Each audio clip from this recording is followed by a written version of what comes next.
pagi ini saya akan menyampaikan topik mengenai penyelesaian sengketa komersial, yaitu dalam implementasinya, dalam praktik, dan juga contoh kasus. Baik, operator, please next. Nah, oke, sebelum kita membahas lebih lanjut, maka kita harus memahami apa itu yang dimaksud sebagai sengketa komersial. Nah, sengketa komersial itu pada dasarnya adalah perselisihan, persoalan, atau konflik yang timbul dalam ruang lingkup niaga atau perdagangan. Nah, ini bisa luas Bapak Ibu. Tapi pada dasarnya sengketa tersebut timbul karena hubungan bisnis, perdagangan, dan niaga. Bisa macam-macam misalnya, bisa dalam konstruksi, bisa joint venture, bisa itu dalam konteks penanaman modal, dan macam-macam lainnya. Oke. Untuk itu jadi sengketa yang aset misalnya terkait dengan harta goni atau pembagian waris itu saya rasa tidak relevan untuk masuk dalam topik pembahasan kita. Karena kita akan berbicara mengenai sengketa komersial. Next.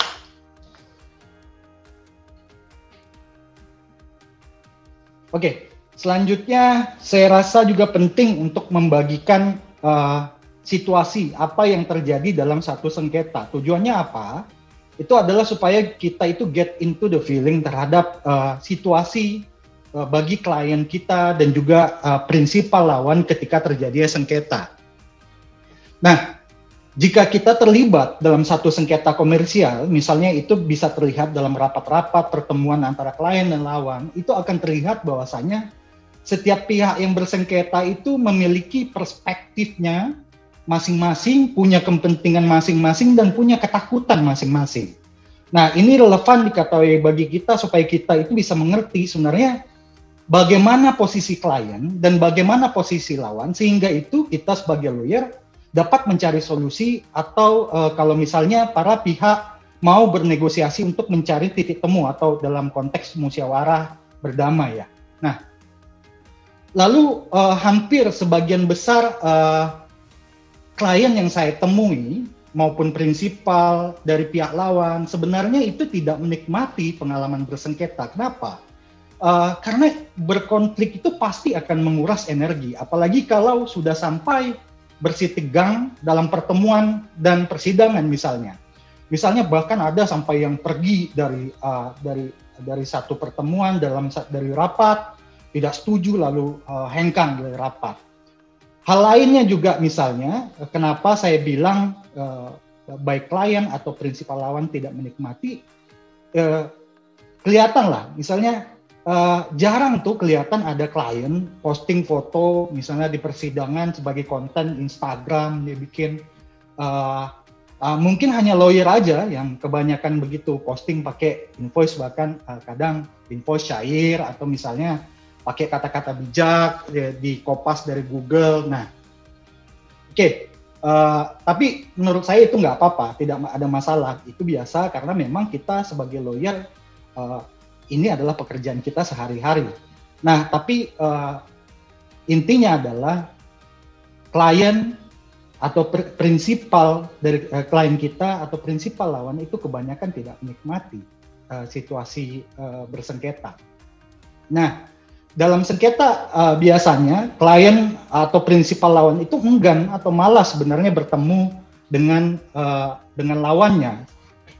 Saya rasa ini wajar ya secara psikologis karena kita pun begitu pasti dalam kehidupan sehari-hari. Jadi tidak heran misalnya prinsipal lawan kita ajak ketemu untuk bernegosiasi atau musyawarah itu hilang, nggak ada kabar tuh, atau dalam istilah yang lagi ngetren bulan itu ghosting ya katanya. Nah, jadi saya pernah punya pengalaman seperti ini. Jadi waktu itu klien saya dimohonkan PKPU di pengadilan niaga. Nah, dalam situasi itu akhirnya klien saya selaku debitor bertemu dengan kreditor. Lalu kita bernegosiasi, ini dalam proses PKPU ya, maksudnya di luar persidangan. Bagaimana caranya supaya PKPU itu dapat dicabut lah artinya ya. Lalu akhirnya klien saya menyampaikan proposal bernegosiasi, akhirnya nggak ketemu. nggak bisa ketemu, dan akhirnya si kreditor ini memutuskan, ayo kita lanjut saja PKPU. Nah, akhirnya saya memutuskan, saya sampaikan kepada klien saya, ini kita harus mencari alternatif lain, bagaimana jangan sampai kita diputus PKPU. Saya sampaikan ke klien saya. Nah, karena kalau misalnya diputus PKPU itu akan ada resiko bagi klien saya. Nanti resiko-resikonya akan saya jelaskan di slide berikutnya. Nah, saya menyampaikan kepada klien saya, ayo kita bertemu dengan kreditor lain. Kalau misalnya kreditor yang pemohon tidak mau untuk berdamai dengan kita, ya udah kita coba ketemu sama kreditor lain yang menjadi dasar permohonan PKPU itu.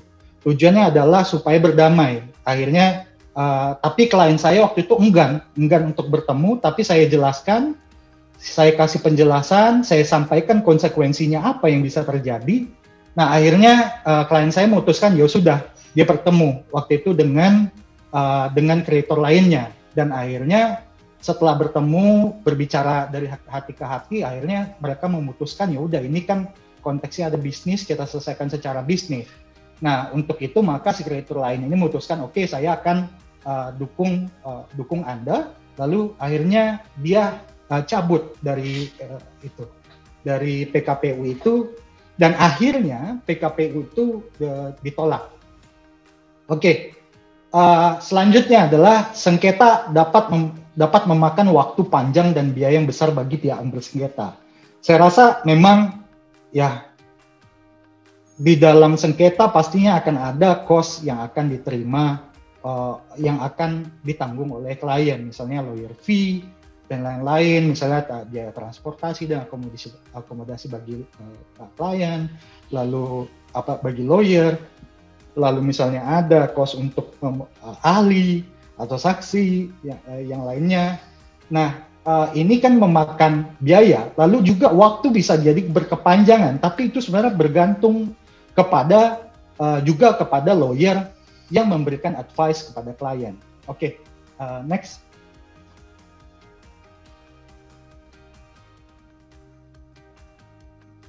Oke, tugas lawyer adalah menjaga kepentingan kliennya.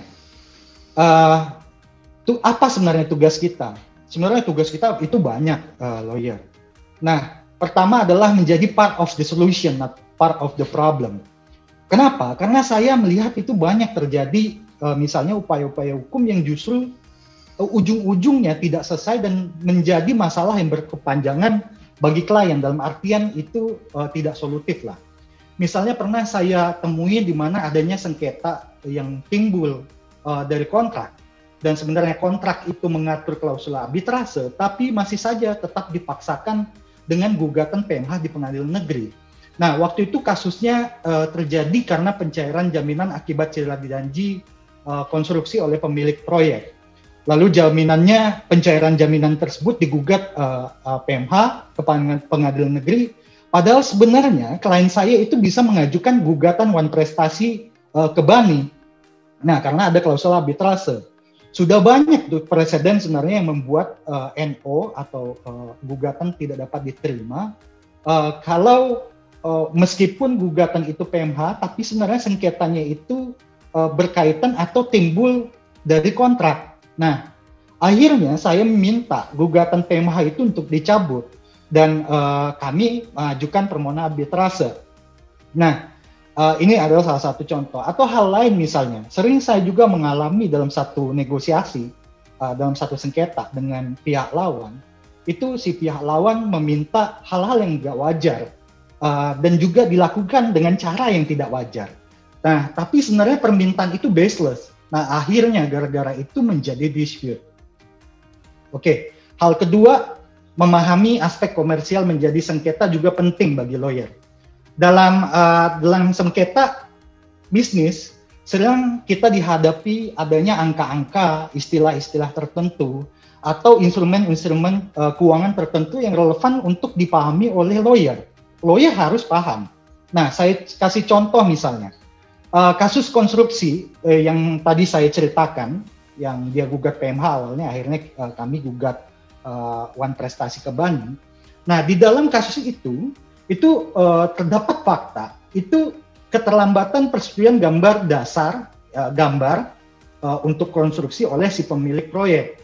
Lalu fakta yang lain adalah pemilik proyek juga terlambat membuka LC untuk pembelian barang impor. Nah, dan klien, fakta yang tidak dapat dibantah adalah kontraktor terlambat mengerjakan proyek sehingga akhirnya kontrak diakhiri dan jaminan dicairkan oleh pemilik proyek.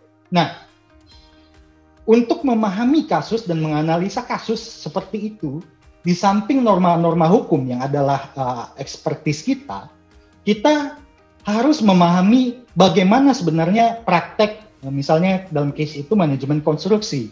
Lalu apa itu LC? Lalu apa teori-teori manajemen konstruksi yang relevan?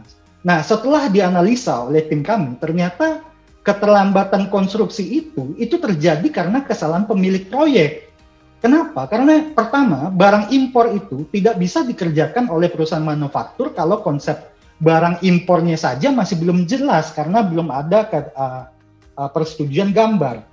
Lalu ternyata karena barang impor masih belum jelas, akhirnya master list, itu ada istilah lain master list untuk pembukaan LC, yaitu berupa uraian barang-barang yang akan diimpor, yang akan diajukan untuk pembukaan LC, itu juga nggak bisa dibuat. Kenapa? Karena masih belum jelas konteksnya. Dan ternyata si pemilik proyek juga terlambat untuk membuka LC setelah master list barang impor tersebut sudah disubmit oleh kontraktor. Akibatnya apa? Akibatnya barang yang diimpor pasti akan terlambat untuk dikirim ke Indonesia. Dan itu akan menimbulkan ripple effect atau efek riak terhadap pelaksanaan konstruksi selanjutnya. Nah, contoh-contoh itu misal istilah-istilah seperti itu atau teori-teori seperti itu harus kita pahami. Contoh seperti teori ripple effect dalam manajemen konstruksi. Karena kalau kita nggak paham, kita tidak bisa membuka kasus dan berargumentasi dengan baik untuk disampaikan misalnya ke hakim atau ke arbiter.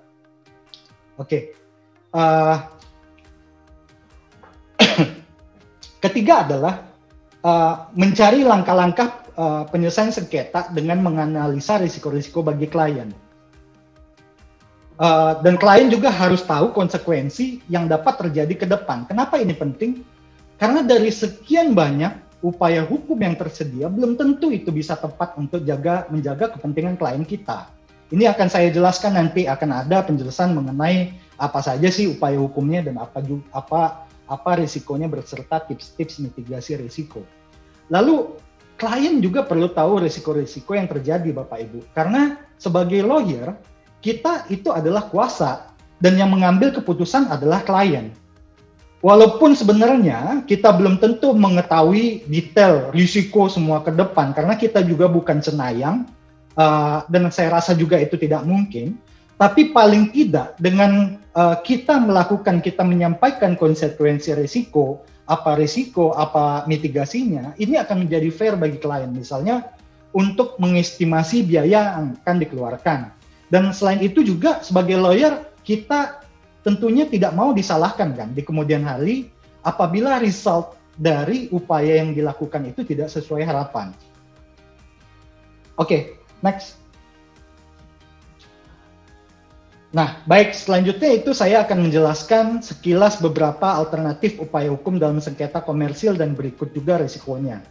Karena waktu yang terbatas, saya akan menjelaskan secara ringkas saja mengenai beberapa upaya hukum yang relevan yang sering digunakan dalam sengketa komersil, dan saya pahami selanjutnya di dalam CLA ini akan ada pembahasan-pembahasan lain, misalnya terkait kepalitan dan PKPU, arbitrase, lalu sengketa kekayaan intelektual dan lain-lain. Oke, next. Nah, permohonan arbitrase. Nah, permohonan arbitrase ini relevan untuk digunakan apabila para pihak telah sepakat untuk menyelesaikan sengketanya melalui arbitrase. Nah, untuk itu penting bagi lawyer untuk mengetahui bagaimana klausul penyelesaian sengketa di dalam perjanjian. Bahkan kadang di dalam klausul penyelesaian sengketa yang ada itu terdapat syarat agar dilakukan terlebih dahulu musyawarah atau bahkan mediasi oleh institusi mediasi tertentu. dan dalam periode tertentu. Nah, hal itu, prosedur itu wajib untuk dilakukan sebelum diajukannya permohonan arbitrase. Kenapa? Supaya permohonan arbitrase kita itu tidak dinyatakan prematur oleh majelis hakim atau oleh majelis arbitrase. Nah, oke.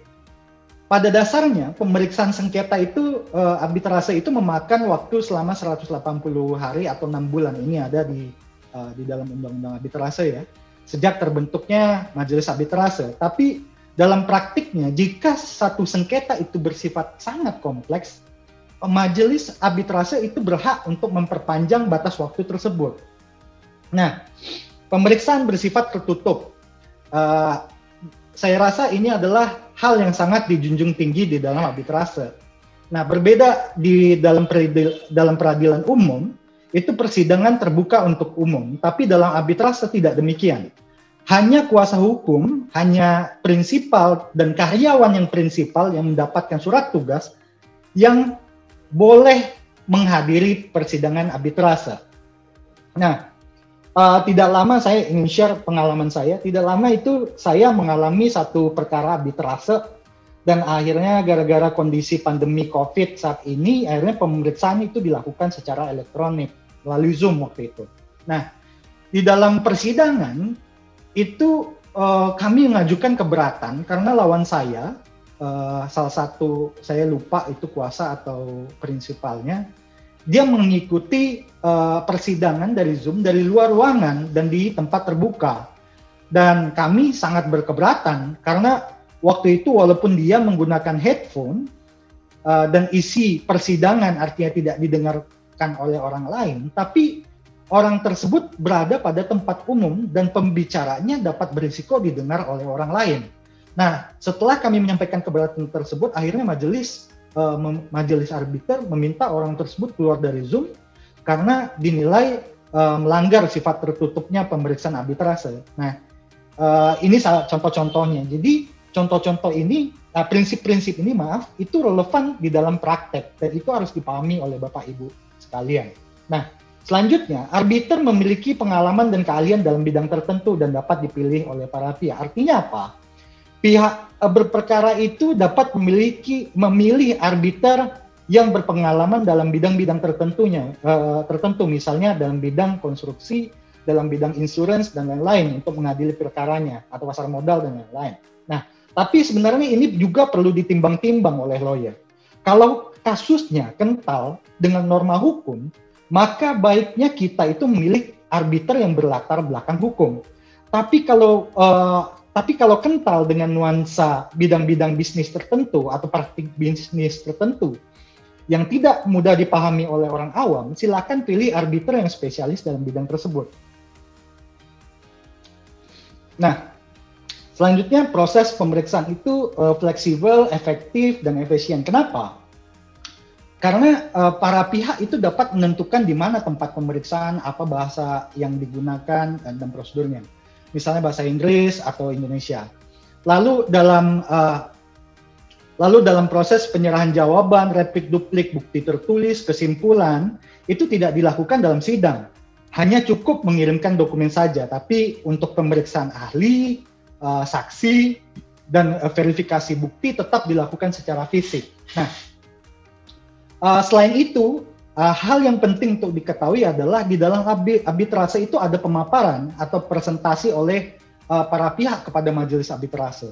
Nah, di dalam pemaparan ini kita akan ditanya-tanyai oleh si majelis dan kita juga bisa ditanya-tanyai oleh lawan kita. Nah, tujuannya apa adalah agar si majelis arbitrase dapat mengerti gambaran menyeluruh mengenai sengketa apa yang dia tangani dan bagaimana dia akan memutuskan. Nah, karena itu menurut saya itu penting bagi lawyer untuk memiliki kemampuan untuk berbicara di depan umum dan memahami kasus secara menyeluruh. Oke, putusan bersifat final dan mengikat. Dalam arti maksudnya ini tidak ada upaya hukum selanjutnya ya, misalnya upaya hukum banding, kasasi atau peninjauan kembali. Tapi tetap aja sebenarnya ada upaya hukum, misalnya pembatalan putusan arbitrase. Tapi intinya itu bukan upaya hukum selanjutnya lah. Nah, next.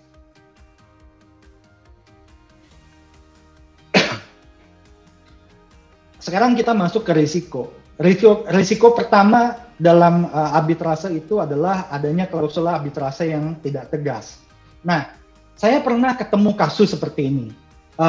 Di dalam kasus tersebut, klausula penyelesaian perselisihan itu bersifat alternatif.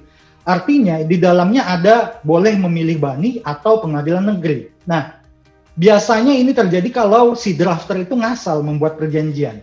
Nah, dan ini juga bisa menjadi masalah karena undang-undang arbitrase itu telah mengatur bahwasanya perjanjian arbitrase harus tegas. Dan ini bisa menjadi poin eksepsi absolut bagi lawan kita. Oleh lawan kita bisa dijadikan kelemahan.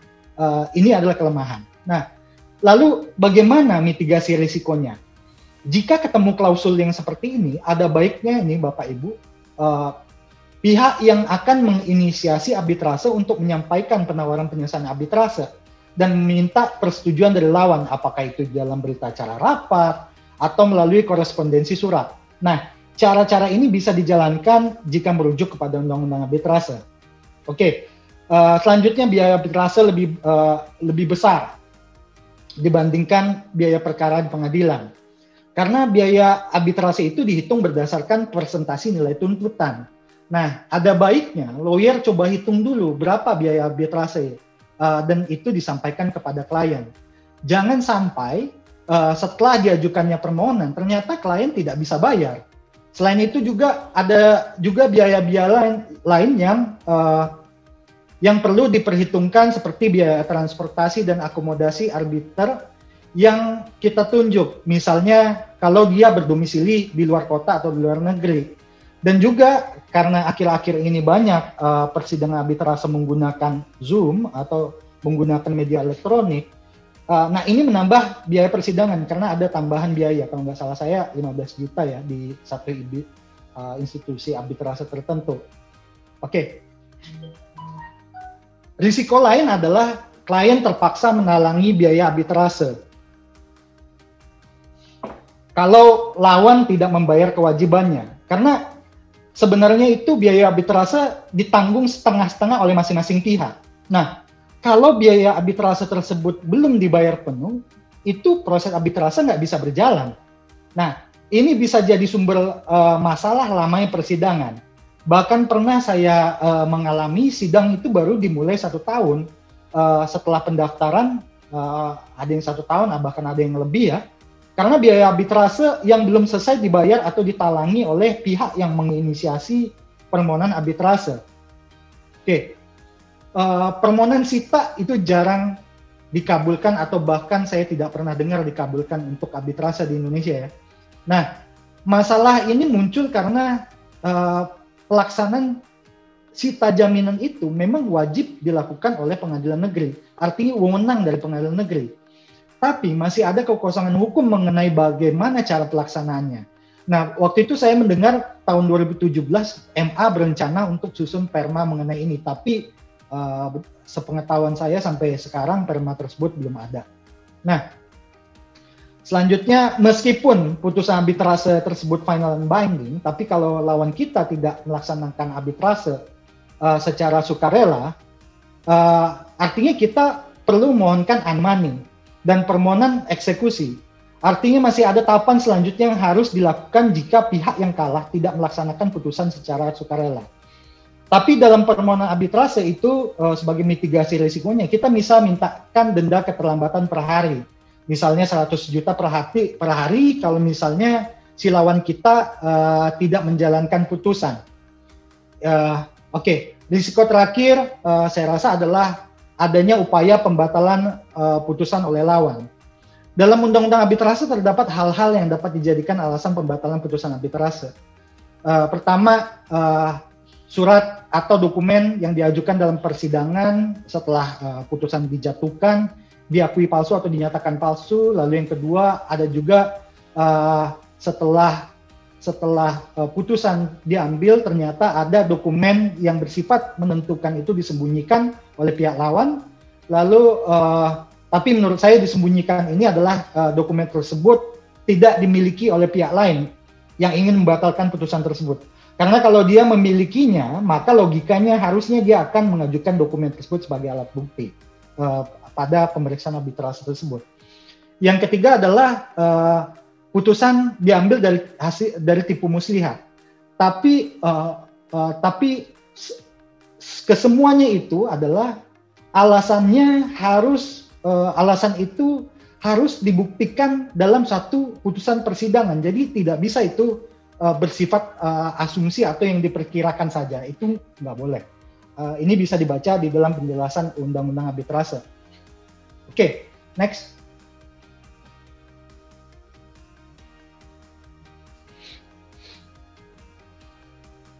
Oke. Berbicara selanjutnya adalah gugatan perdata pada pengadilan negeri.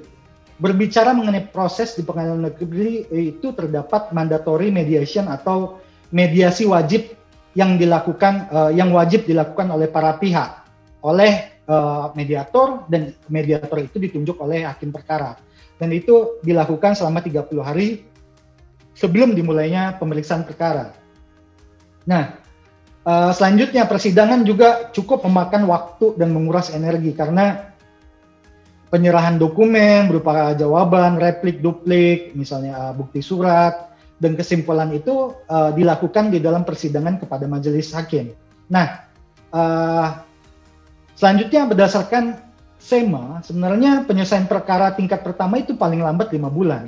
Tapi di sisi praktik saya mengalami penyelesaian perkara lebih dari itu. Ya mohon maaf, dari saya yang alami sering terjadi misalnya persidangan itu ditunda karena majelis hakim lagi sidang pemeriksaan setempat di tempat lain atau menghadiri acara di tempat lain. Nah, ini akhirnya bisa menunda penyelesaian persidangan.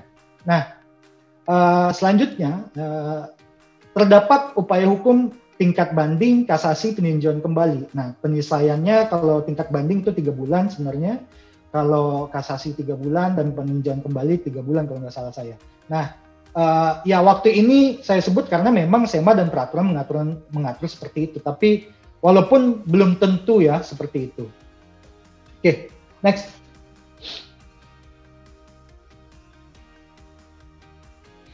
Oke, dari segi risiko jangka waktu penyelesaian perkara itu jauh lebih lama daripada yang seharusnya dijelaskan tadi. Bahkan itu pernah saya mengalami ya, PK itu belum diperiksa itu kurang lebih 2 tahun karena dokumen belum lengkap diserahkan oleh pengadilan tingkat pertama, dan tektok terus dari MA menyampaikan ini berkas ini belum lengkap, lalu dikembalikan lagi, lalu sampaikan berkas ini belum lengkap, dan akhirnya setelah kami telusuri ternyata dokumen arsip di tingkat pertama itu sebagian tidak ada. Dan akhirnya kami membantu, nah ini dokumen-dokumennya. Nah ini ya kami dimintakan pada waktu itu tolong bantuin, boleh nggak saya lihat mana sih dokumen-dokumen perkara semuanya. Akhirnya saya petunjukkan karena memang kami selalu menyurati pada saat itu ke pengadilan negeri kenapa ini prosesnya udah sampai mana. Nah, oke, selanjutnya banyaknya sengketa lain yang ditangani oleh hakim perkara. Ya. Ini adalah fakta yang nggak bisa dibantah ya. Maksudnya ya hal yang benar terjadi kalau memang hakim perkara itu menangani begitu banyak kasus. Sehingga seharusnya terdapat risiko bahwasanya kasus kita itu bisa tidak dikaji secara mendalam. Nah, lalu kelambatan diakibatkan karena hal prosedural dan administratif, misalnya tadi kayak penyerahan dokumen. Lalu ternyata lawan kita nggak hadir. Akhirnya perkara ditunda dan lawan kita dipanggil kembali. Nah, butuh lagi waktu seminggu atau 2 minggu. Nah, selanjutnya mengeksekusi putusan yang telah berkekuatan hukum tetap atau BHT ya. Nah, apabila si pihak lawan kita yang kalah tidak melaksanakan putusan. Artinya, jika pun perkara telah BHT, maka ada proses selanjutnya yang harus dilakukan, yaitu proses eksekusi, proses lelang, pembayaran ganti kerugian dari hasil lelang, dan ini dapat memakan waktu juga, dan ini ya risiko yang relevan untuk yang dapat terjadi. Oke, next. Nah, selanjutnya adalah upaya hukum permohonan pernyataan pilot pada pengadilan niaga. Nah, sebenarnya tujuan dari kepailitan itu adalah memperoleh penyelesaian pembayaran utang debitor melalui proses pemberesan, penjualan atau pengurusan itu seluruh asetnya debitor.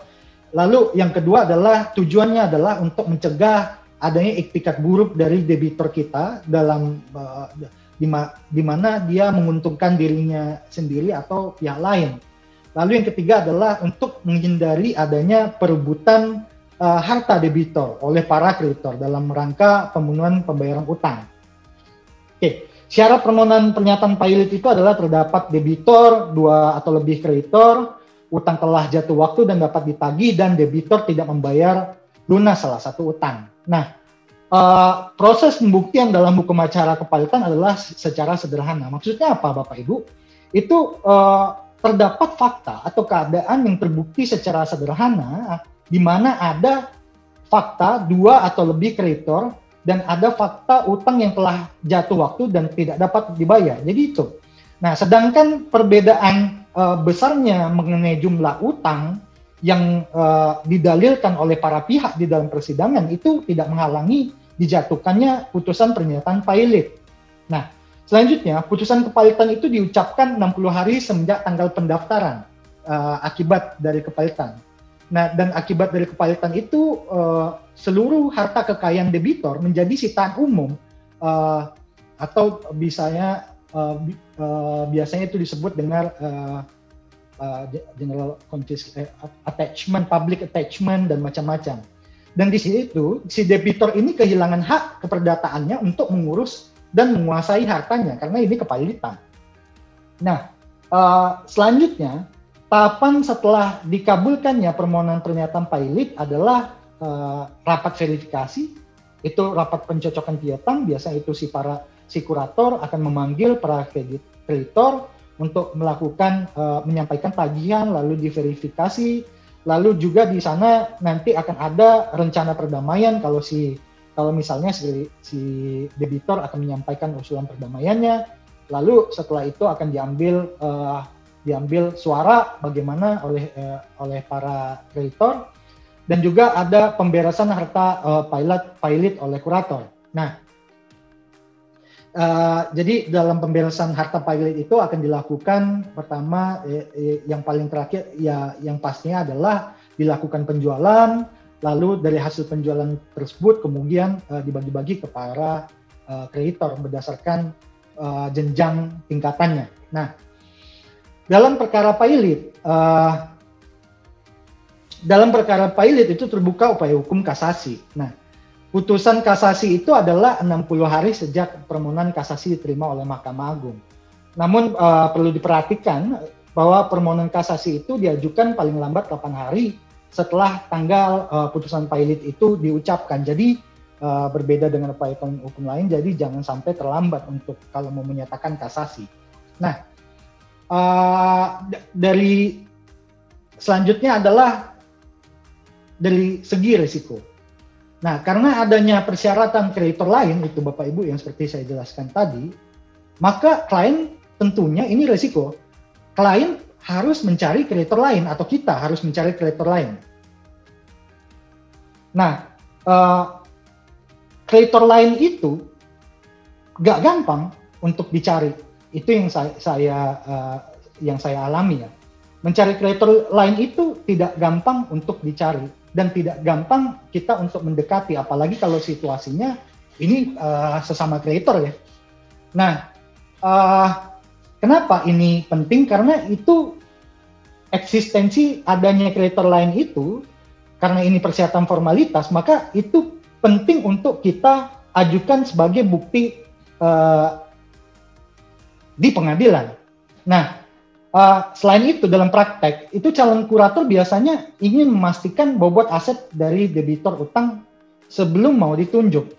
Tapi terdapat alternatif lain misalnya itu yaitu menunjuk balai harta peninggalan sebagai kurator.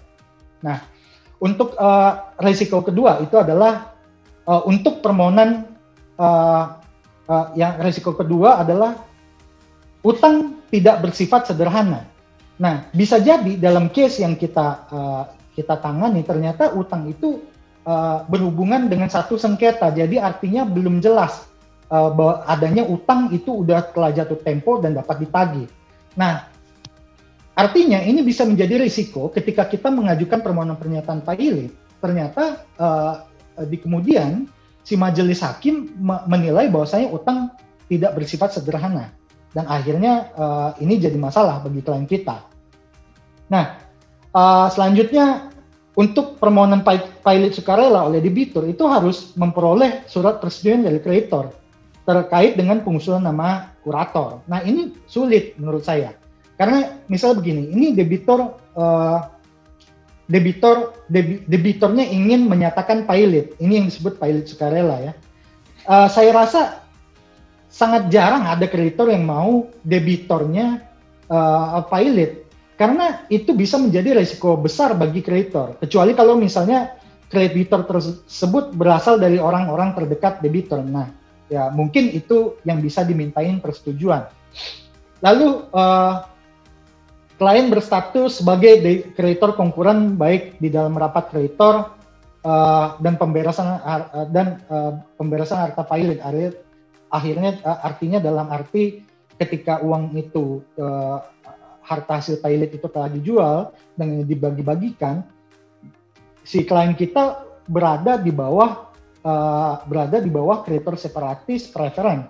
Nah, akhirnya artinya itu bisa terjadi kreditor konkuren itu mendapatkan pembayaran lebih kecil daripada piutangnya atau bisa jadi tidak dapat pembayaran sama sekali. Next.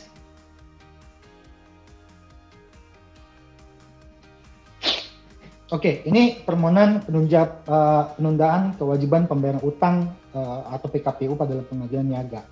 Nah, berbeda dengan kepailitan tadi, sebenarnya tujuan dari PKPU adalah kita memberikan kesempatan kepada debitor untuk menyelesaikan seluruh atau sebagian hutangnya terhadap kreditor dengan cara itu mengajukan satu proposal perdamaian. Ini yang disebut sebagai restrukturisasi hutang. Nah, syarat permohonan PKPU adalah debitor memiliki satu atau lebih kreditor yang tidak dapat diperkirakan tidak dapat membayar utang yang telah jatuh waktu dan dapat ditagih. Nah, putusan PKPU sementara itu diucapkan dalam jangka waktu 3 hari sejak pendaftaran permohonan apabila itu dimohonkan oleh debitor, atau 20 hari sejak pendaftaran permohonan apabila dimohonkan oleh kreditor. Nah, ini waktunya cepat. Kalau misalnya si debitor ingin mengajukan pilot sukarela, maka dia harus menyiapkan semua bukti-bukti harus sudah siap sedia karena waktunya hanya 3 hari. Begitu juga dengan 20 hari jika itu diajukan oleh si kreditor. Nah, saya rasa dalam persidangan sendiri kita harus menyiapkan misalnya ketika kita dihadapi permasalahan seperti ini, maka jawaban perlu cepat dan bukti-bukti harus siap sedia. Nah, setelah putusan PKPU sementara ini diucapkan, maksudnya dikabulkan, maka debitor berada dalam PKPU sementara paling lama 45 hari. Nah, dalam tahapan ini akan ada rapat kreditor pertama, lalu ada rapat kreditor pertama, ada batas akhir pengajuan tagihan para kreditor, dan kemudian ada rapat pembahasan rencana perdamaian yang akan diajukan oleh debitor. Nah, kalau ternyata ini terkait dengan PKPU tetap, kalau ternyata si kreditor belum dapat, maksudnya debitor belum dapat memberikan suara,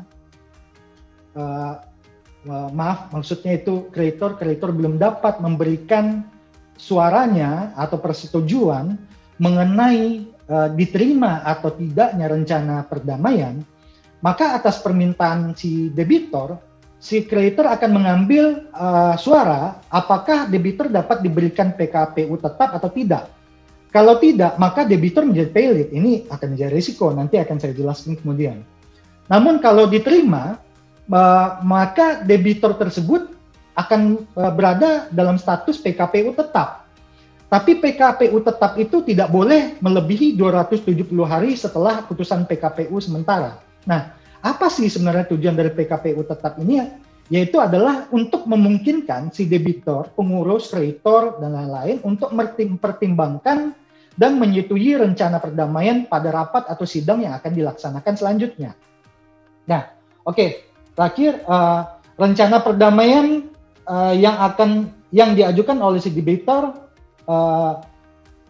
berdasarkan ketentuan Undang-Undang Kepalitan itu baru dapat disetujui apabila lebih dari setengah jumlah kreditor konkuren dan kreditor separatis yang hadir dan mewakili paling sedikit 2/3 dari seluruh tagihan kreditor, ya setuju. Nah, kalau tidak, pilot. Oke, kita next. Nah, hampir sama dengan kepalitan tadi, risikonya sebenarnya sedikit sama. Dari segi risiko, kalau mencermati penjelasan sebelumnya, maka tetap aja kalau mengajukan permohonan PKPU, si kreditor harus mencari kreditor lain untuk memenuhi persyaratan PKPU. Dan juga pengurus yang akan ditunjuk. Ini hampir sama seperti dengan kepalitan terkait dengan risiko aspek formalitas tadi ya. Nah, cuma banyak juga yang terjadi adalah praktek-praktek karena dia nggak bisa ketemu kreditor lain, maka ia itu si kreditor itu melakukan cesi terhadap sebagian utangnya atau menjual sebagian piutangnya kepada orang lain yang terdekat. Lalu misalnya PTA. Nah, PTA ini akan bersama-sama menjadi kreditor di dalam permohonan PKPU tersebut. Nah, ini sebenarnya terdapat juga ada presiden yang menerima, tapi akhir-akhir ini yang saya lihat adalah itu tidak dapat diterima. Kreditor seperti itu tidak dapat diterima oleh majelis yang memeriksa perkara kepalitan dan PKPU. Nah, hal lain adalah meskipun tujuan dari PKPU itu adalah restrukturisasi utang seperti yang saya jelaskan tadi supaya si debitor dapat membayar utangnya, tapi klien belum tentu dapat memegang kontrol suara dalam pemungutan suara. Bayangkan saja kalau misalnya anggaplah ternyata kreditor konkurennya itu ada 200 separatis. Ada lalu juga di hal yang lain ada kreditor separatis. Kreditor separatis punya terdapat anggaplah 50 kreditor separatis. Nah, artinya apa? Itu terdapat risiko kalau rencana perdamaian kita itu ditolak sehingga debitur dinyatakan pilot karena belum tentu kreditor-kreditor lain itu mempunyai pandangan yang sama, persepsi yang sama, dan kemauan yang sama seperti yang kita mau atau yang dimaui oleh si debitor. Nah, padahal si kreditor itu ketika dinyatakan pilot, kalau misalnya dia tidak terima dinyatakan pilot, dan dia klien berstatus sebagai kreditor konkuren, ya bisa jadi nanti pada saat setelah dilakukan pemberesan dan penjualan, dia tidak mendapatkan apa-apa, itu resikonya. Oke. Selanjutnya saya akan share next. Saya akan share beberapa contoh kasus penyelesaian sengketa komersial yang pernah saya tangani sebelumnya, tapi saya akan sampaikan dengan non-name basis ya. Kita masuk ke contoh sengketa pengairan kontrak arbitrase ya. Nah, ini salah satu kasus yang pernah saya tangani kalau nggak salah 2 tahun yang lalu. Kasus ini sebenarnya cukup pelik dan menguras energi sebenarnya karena dalam pelaksanaannya itu terlalu banyak di dalam kasus ini, itu begitu banyak informasi-informasi, maksudnya begitu banyak fakta-fakta yang akhirnya untuk menyusunnya satu persatu itu dan merangkainya ke dalam satu argumentasi hukum dan kasus itu nggak gampang pada saat itu. Nah, oke, tapi lanjut saja. Nah, jadi ceritanya ini adalah ini terkait dengan sengketa antara kontraktor dan pemilik proyek pada saat itu. Jadi ini mengenai charter kapal dan penggunaan jasa kapal sebenarnya di dalam waktu itu pengeboran minyak lepas pantai ya oleh salah satu perusahaan minyak, kalau saya tidak salah, ya oleh salah satu perusahaan minyak. Nah, jadi si kontraktor ini dan pemilik proyek terikat dalam satu kontrak. Nah, kontraknya ini adalah pemberian jasa dengan menggunakan kapal pada wilayah kerja dari si pemilik proyek selama 3 tahun. Nah, jadi ceritanya kalau misalnya kalau kita dalam ini sebenarnya sengketanya shipping ya. Nah, jadi kalau misalnya kita pernah melihat atau datang mungkin ke dalam satu pengeboran lepas pantai itu kan terlihat kayak ada semacam bangunan pengeboran lepas pantai yang itu mengapung di atas laut tapi di bawahnya itu untuk pengeboran ya. Nah, dan pastinya si perusahaan tadi itu akan membutuhkan bantuan atau jasa dari perusahaan-perusahaan shipping itu untuk menarik satu barang ke tempat lain atau bahkan menarik bangunan untuk yang untuk pengeboran itu berpindah-pindah. Nah, ini yang terjadi pada saat itu kapal milik klien saya adalah kapal yang khusus digunakan untuk itu. Namanya kalau nggak salah saya. Nah, kapal ini sebenarnya itu dimiliki oleh subkontraktor, tapi dalam kasus ini karena klien saya yang sebagai kontraktor yang terikat kontrak dengan pemilik proyek, maka akan disebut kemudian dia adalah pemilik kapal. Nah, lalu di dalam kontrak itu terdapat klausul penyelesaian itu diselesaikan melalui sengketa melalui bani. Dan harus terlebih dahulu ada upaya untuk menyelesaikan musyawarah secara mufakat dalam waktu kalau nggak salah saya 60 hari. Oke, next. Nah, yang jadi masalah ini kronologi perselisihannya. Saya sebenarnya dari banyak fakta saya mencoba untuk menyajikannya, tapi saya akan ceritakan secara singkat beginilah. Nah, jadi ceritanya di kapal itu karena dia akan menarik. Dia akan menarik dan untuk menarik itu maka ada namanya sertifikat Bollard Pull Test. Nah, sertifikat Bollard Pull Test ini adalah sertifikat untuk menguji apakah daya tarik kapal ini masih kuat apa enggak. Jadi ada barometer tertentu di dalam kontrak kalau misalnya good working condition dari kapal itu adalah salah satunya si kapal ini bisa menarik beban dengan baik karena itu adalah tugas utama dari kapal ini.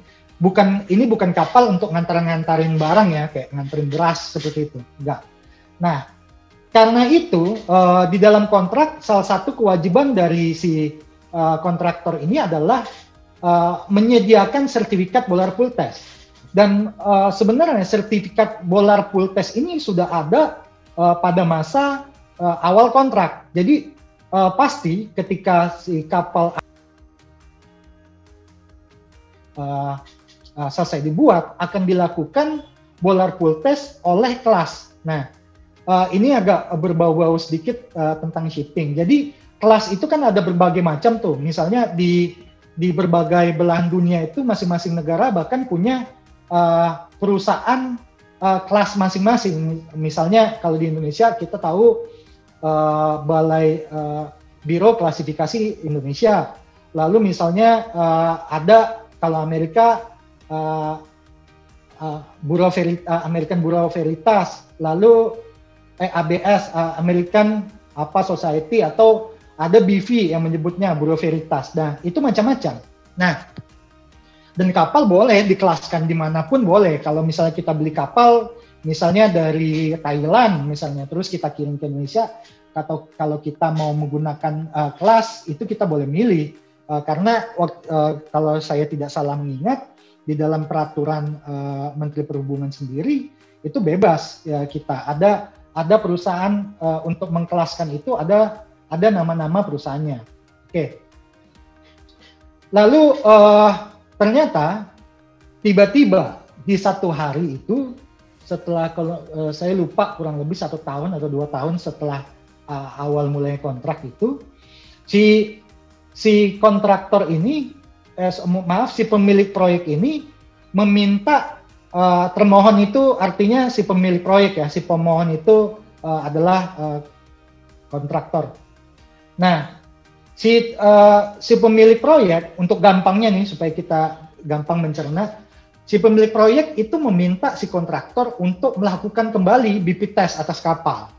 Nah, terhadap hal itu, karena yang pemilik kapal kan yang mengoperasikan kapal adalah subkontraktor, lalu diminta kepada subkontraktor, lakukan dong BP test. Nah, ternyata sertifikat BP test, lalu BP test itu dilakukan, dan sertifikat BP test akhirnya diterbitkan oleh Badan Klasifikasi Nasional lah pada saat itu. Sebenarnya itu nggak wajib, mau dilakukan di kalau bolar pool test itu mau dilakukan untuk kapal jenis klien saya, boleh dilakukan di perusahaan surveyor dan boleh juga dilakukan di badan klasifikasi, misalnya boleh dilakukan di BV, boleh dan macam-macam lah. Oke, lalu akhirnya sertifikat BP test terbit nih, dikeluarkan oleh badan klasifikasi, lalu diserahkan nih kepada si pemilik proyek. Nah, tiba-tiba kan yang mengoperasikan kapal ini adalah si subkon sebenarnya. Nah, kita adalah pihak yang berhubungan kontrak. Nah, tiba-tiba si pemilik proyek itu menginformasikan ini bolar pool test ini sertifikatnya fiktif, karena bahkan ada kata-kata palsu pada saat itu. Karena bolar pool test itu tidak dilakukan secara fisik. Nah, waktu itu kenapa ini bisa terjadi? Karena di kapal itu sebenarnya itu diletakkan GPS. Ada GPS nih. Jadi kemana kapal ini berjalan itu akan diketahui oleh si pemilik proyek. Nah, jadi ternyata pada saat tanggal dilakukannya BP test itu, ternyata pada hari itu kapal ini berada di tempat lain. Nah, ini nggak sesuai dengan apa yang tercantum dalam sertifikat artinya. Nah, karena permasalahan itu, lalu dengan segera nih si kontraktor melakukan karena ada masalah itu, kaget dia, lalu dia minta kepada kepada si subkon, ayo cepat-cepat lakukan BP test lagi pada perusahaan surveyor independen swasta lain ceritanya, atau saya sebut surveyor PT ABC lah ya. Nah, lalu setelah dapat sertifikat itu, sertifikat BP test oleh perusahaan surveyor PT ABC ini kemudian diserahkan lagi nih kepada pemilik proyek. Tapi kenyataannya walaupun udah diserahkan, si termohon mencabut namanya inspection release certificate. Nah, ini istilah shipping juga. Nah, jadi kalau tanpa inspection release certificate itu kita nggak bisa untuk bekerja. Artinya kita harus keluar dari wilayah kerja dari klien. Nah, si termohon akhirnya kan tidak dapat bekerja karena si IRC itu dicabut. Lalu Badan Klasifikasi Nasional membatalkan sertifikat BP test. Nah, kalau konteksnya membatalkan, harusnya logikanya adalah berarti betul dokumen tersebut diterbitkan oleh badan tersebut, tapi akhirnya dibatalkan dan ditarik kembali ceritanya pada saat itu. Nah, lalu akhirnya setelah itu mendapati permasalahan ini, akhirnya diadakan pertemuan antara kontraktor dan pemilik proyek. Dan di dalam pertemuan tersebut disepakatilah bersama bahwasanya 7 hari sejak pertemuan itu si pemohon wajib memberikan sertifikat BP test yang dilakukan oleh termohon dan diterbitkan oleh Badan Klasifikasi Nasional lagi. Jadi dia nggak percaya nih, kelihatannya tidak percaya terhadap surveyor PT ABC yang sebelumnya itu. Jadi dia minta ini harus dilakukan oleh institusi ini katanya. Nah, ada kata-kata juga di dalam minuta rapatnya itu kalau si klien kami tidak mengembalikan good working condition dari kapal, maka termohon memiliki hak untuk mengakhiri kontrak. Nah, good working condition ini adalah kondisi kerja yang baik. Nah, ini istilah-istilah ada banyak. Nah, sebenarnya ini adalah istilah dalam konteks shipping sebenarnya. Nah, tapi ternyata setelah dilakukan, akhirnya disepakati misalnya tanggal 20, sekarang tanggal 20 ya. Ayo, tanggal 20 harus Anda lakukan ya, BP test. Saya harus saksikan katanya itu. Nah, itu udah sepakati. Akhirnya, diadakanlah BP test tersebut. Nah, tapi sebelum dilakukannya BP test, ternyata si pemilik proyek ini, orangnya ini, karena biasanya kan kalau di dalam kontrak itu, apalagi ya antara pemilik proyek dan kontraktor kan cenderung itu tidak seimbang ya.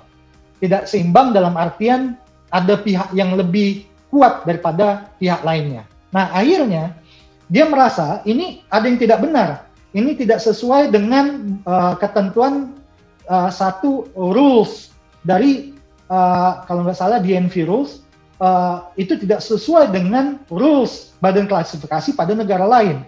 Nah, ini aneh menurut kami.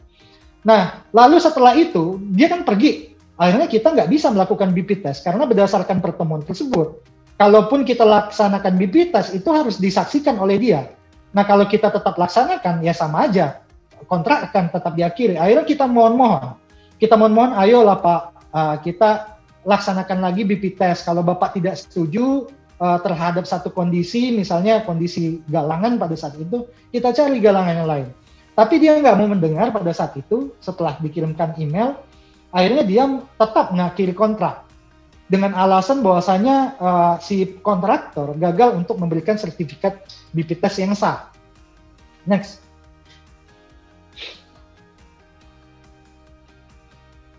Oke.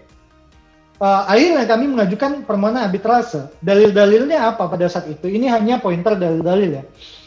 Kontrak tidak mewajibkan resertifikasi BP test dan berdasarkan aturan badan klasifikasi negara lain sebenarnya juga tidak wajib. Jadi sebenarnya kenapa hal itu dilakukan, kita mau melakukan BP test itu bolar pool test yang tadi ya, itu karena memang kita berada pada pihak yang di bawah kontrol dari pihak yang dominan, dalam arti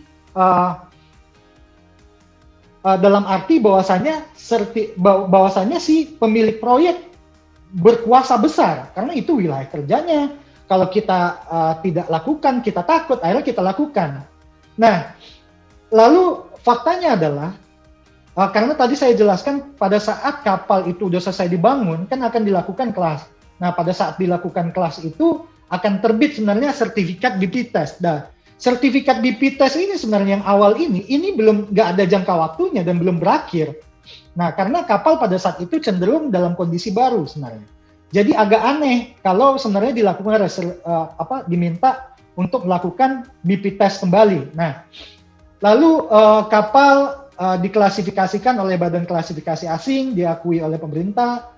Lalu peraturan perundang-undangan dan peraturan klasifikasi kapal, si kontraktor tidak mewajibkan untuk melakukan resertifikasi. Lalu si kontraktor sebenarnya, nah ini kontraktor sebenarnya telah menyerahkan pada saat dinyatakan fiktif, sebenarnya dia sudah menyerahkan sertifikat BP test dari perusahaan surveyor PT ABC yang menunjukkan bahwasannya si bolar pool test ini dalam kondisi kerja yang baik. Nah, kenapa kondisi kerja yang baik selalu saya bawa-bawa? Karena di dalam kapal, di dalam dunia perkapalan itu, kondisi kerja yang baik dari kapal adalah aspek substansial dari satu kapal. Dan artinya itu adalah aspek substansial dari satu prestasi dari si pemilik kapal. Nah, lalu pengakhiran kontrak tidak menyebutkan secara jelas alasan ketentuan yang dirujuk, karena di dalam surat pengakhirannya juga nggak jelas. Jadi dia menyebut misalnya pasal itu A, B, C, D sampai pasal misalnya pemilik proyek dapat mengakhiri kontrak dalam hal A, B, C, D, E sampai Z misalnya. Tapi dia nggak ada nyebutin yang mana sebenarnya yang dari A sampai Z ini yang dilanggar. Nah, ini kan tidak patut sebenarnya. Nah, lalu bolar pool test. Jadi kan artinya ada dua bolar pool test yang masih ada. Bolar pool test yang awal, oke, setelah itu, setelah dinyatakan fiktif, setelah dilakukan yang tadi itu kasusnya, setelah ada keberatan dinyatakan BP test selanjutnya dinyatakan fiktif, kan ada sertifikat BP test yang lain. Nah, Lalu pemilik proyek mengakhiri kontrak secara tidak sah. Dan pengakhiran kontrak dilakukan secara tidak patut dan melanggar asas keseimbangan. Nah, ini saya akan jelaskan. Salah satu hal yang penting untuk kita ketahui, kenapa sih asas-asas itu penting sebenarnya untuk diketahui bagi lawyer yang ingin menyelesaikan sengketa, yang akan melakukan penyelesaian sengketa secara komersial ini, baik itu melalui gugatan perdata, lalu juga melalui arbitrase. Itu karena begini, jadi jangan pikir kalau misalnya kasus ini arbitrase, jadi itu akan berhubungan uang melulu atau komersil melulu, enggak menurut saya. Nah, karena di dalam kasus ini kita waktu itu menyampaikan ini ada satu asas di mana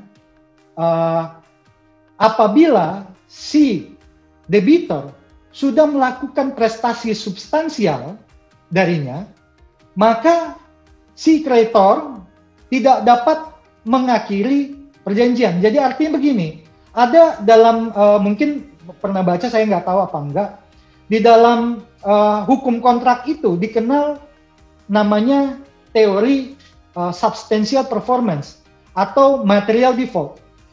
Jadi kalau misalnya satu one prestasi itu adalah one prestasi yang remeh-temeh, hal yang kecil, misalnya ini kita membuat satu bangunan, diminta untuk membuat konstruksi bangunan gedung.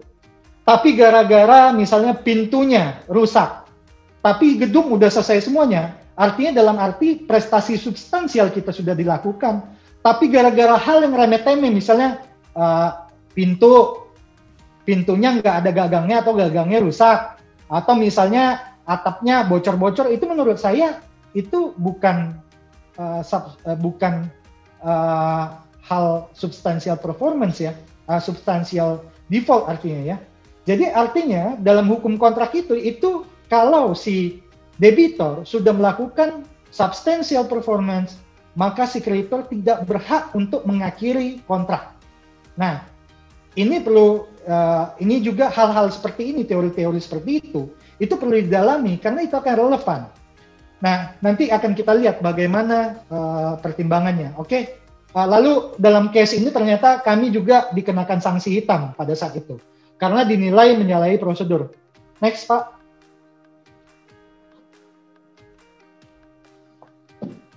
Nah, uraian pertimbangan hukumnya. Akhirnya pada saat itu kasus ini dimenangkan oleh si kontraktor. Dan si pemilik proyek diminta untuk membayar ganti kerugian yang cukup besar pada saat itu. Saya lupa berapa juta USD. Nah, uraian pertimbangan hukum majelis arbitrase waktu itu adalah si surveyor independen PT ABC itu adalah lembaga independen yang diakui dan memiliki kemampuan melaksanakan BP test. Sehingga harusnya walaupun BP test yang dihendaki oleh si pemilik proyek ini tidak ada, tapi ini tidak sepatutnya mengesampingkan keberadaan sertifikat BP test yang telah diterbitkan oleh surveyor independen PT ABC tersebut. Nah, lalu dibatalkannya kegiatan BP test oleh pemilik proyek itu dilakukan dengan alasan yang tidak jelas, karena memang waktu itu alasan nggak jelas.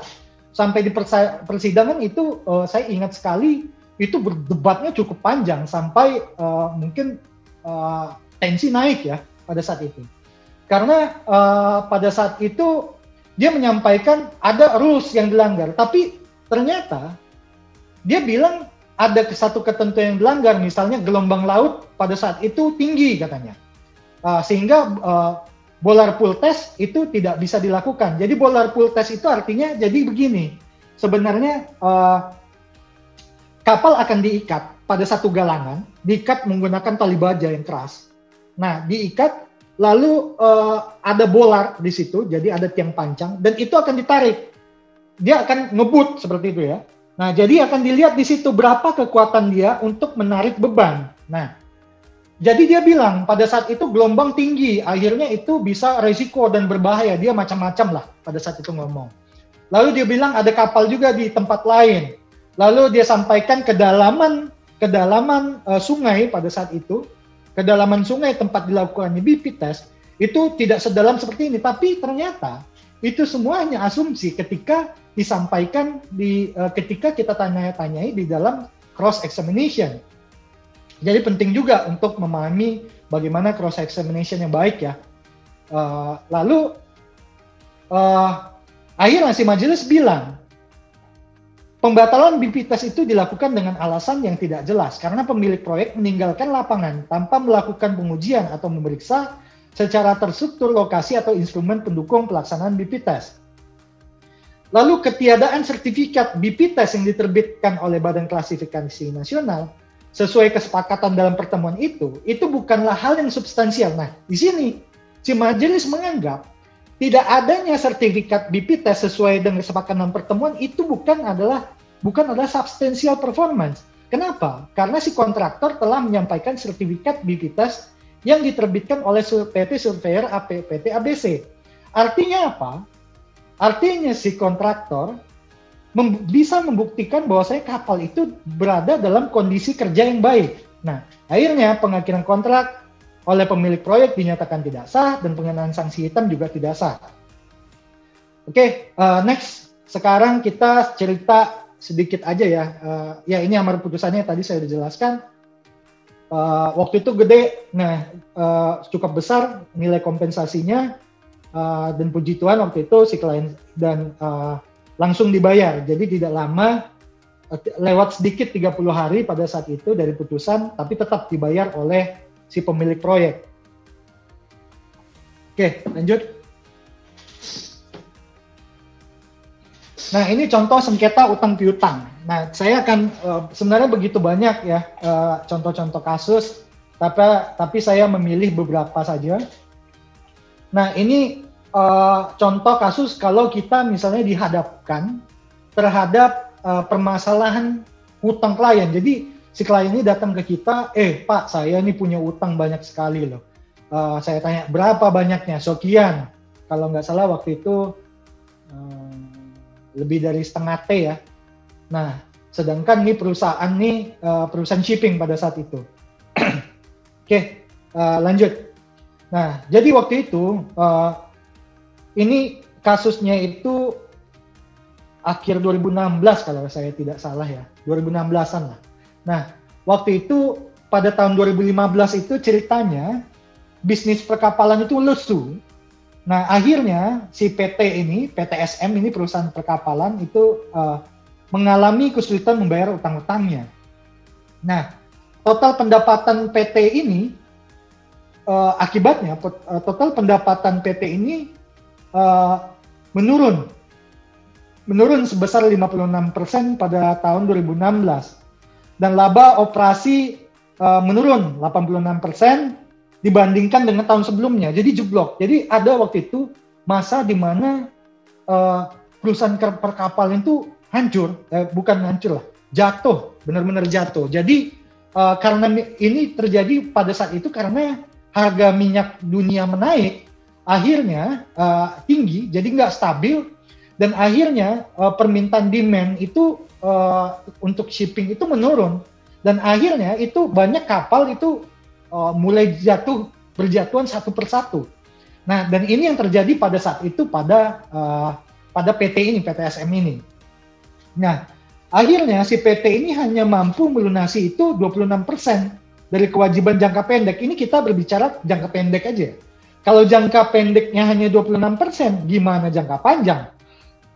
Karena biasanya total kewajiban jangka panjang itu akan lebih besar. Nah, total utang jangka pendeknya itu 54 miliar. Sedangkan kewajiban jangka panjangnya, utangnya itu adalah 564 miliar. Nah, sedangkan faktanya adalah dia nggak punya cash lagi. Cash itu di kantor udah tinggal sedikit. Ini uang cash artinya yang di dalam petty cash ya. Atau bank uang pada rekening bank yang bisa dapat segera liquid. Nah, itu sedikit, kecil sekali. Nah, faktanya aset-asetnya juga hampir seluruhnya itu dijaminkan kepada bank. Dan artinya apa? Dia nggak bisa menjual aset-asetnya karena dijaminkan. Nah, akibat keadaan kesulitan finansial atau yang kita sebut di sini insolvensi, akhirnya si PTSM nggak mampu lagi untuk bayar utang kepada seluruh kreditornya. Nah, waktu itu cukup dilematis. Bagaimana nih caranya? Tentunya kan kita sebagai lawyer akan memberikan ini alternatifnya seperti ini. Nah, ini risiko-risikonya seperti ini. Nah, bagaimana? Nah, oke. Pada saat itu akhirnya si klien memutuskan next ya. Akhirnya dia memutuskan untuk mengajukan permohonan pernyataan pilot sukarela karena dia udah benar-benar nggak mampu lagi. Jadi setelah diukur oleh dia, kalau saya selesaikan, saya berdamai dengan kreditor ini, lalu saya terima somasi. Pada saat itu udah banyak peringatan-peringatan ya. Saya terima somasi, saya selesaikan dengan PA ini. Lalu saya pinjam dari tempat lain, akhirnya lubang tutup lubang. Akhirnya yang di sini, atau misalnya saya minta bantuan dari perusahaan afiliasi atau sister company, akhirnya keluar uang untuk menutupi utang tersebut. Akhirnya ya darah pindah darah, dalam artian perusahaan afiliasi juga bisa ikut berdarah-darah gara-gara permasalahan ini. Akhirnya waktu itu diputuskan, ya sudah selesai, kita ajukan permohonan pernyataan pilot. Nah, situasinya seperti tadi. Ada persyaratan tentunya kan? Persyaratan, dan persyaratannya juga ada persyaratan yang diatur dalam SEMA, yaitu mendapatkan persetujuan dari kreditor. Nah, lalu faktanya adalah di dalam persidangan si PTSM ini punya utang kepada para kreditor yang telah jatuh waktu dan dapat ditagih. Jadi kami menggunakan dua kreditor. Jadi ceritanya kami menguraikan siapa sih semua kreditornya berdasarkan laporan keuangan rinciannya. Tapi untuk permohonan ini kami mengajukan dua saja kreditor yang akan diajukan di dalam persidangan. Nah, lalu utang